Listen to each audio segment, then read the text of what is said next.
Bullet points on a slide are almost always a bad idea because slides are free. So make another one. You can put one idea on each slide, but if you have to use a slide with lots of bullet points, turn it into a game. My name's Kalen Huntras, and I'm an expert in virtual events and the gamification of work. Now, you can probably relate to the feeling that John Oliver expressed on his show recently. People will agree to anything if you threaten them with a 45-minute PowerPoint presentation.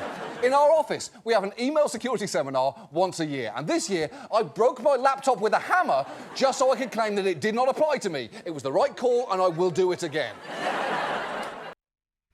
This is a natural reaction when the content is super boring.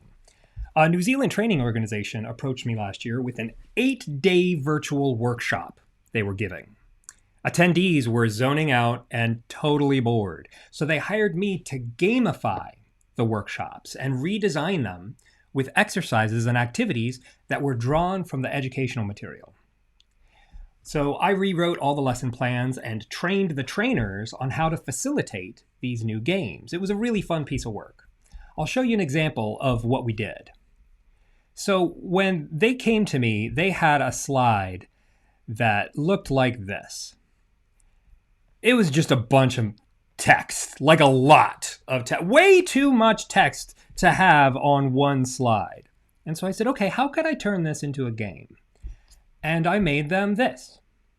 This is a manipulative on flippity.net. And it's the same content, but it's split up. The sentences start with something in color and end with something in white. And before giving the students that big long list of stuff they were supposed to read through, instead they played with the ideas and they moved them around to see, what do these 5 ideas mean? How do they interrelate? Which ones match together? So that then after everyone had their own manipulative board at flippity.net, it's a fantastic tool, I highly recommend it, then they played with the ideas for a while and then were shown the slide. And this gave them a different way to interact with the educational material. And this is something that you can do with any virtual presentation.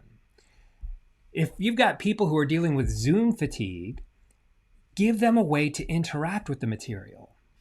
When I trained the trainers on how to deliver this workshop, I said, paste this link into the chat box, and then everybody has their own flippity board. And then they would spend time playing with the ideas. And that gave them a greater understanding of the material. Now, I've got a lot of virtual event certifications, and I love working with organizations and communities of trainers and facilitators who want to earn the attention of their students and attendees. If you've got a workshop that's boring, reach out to me, and we'll have a conversation. Have fun out there.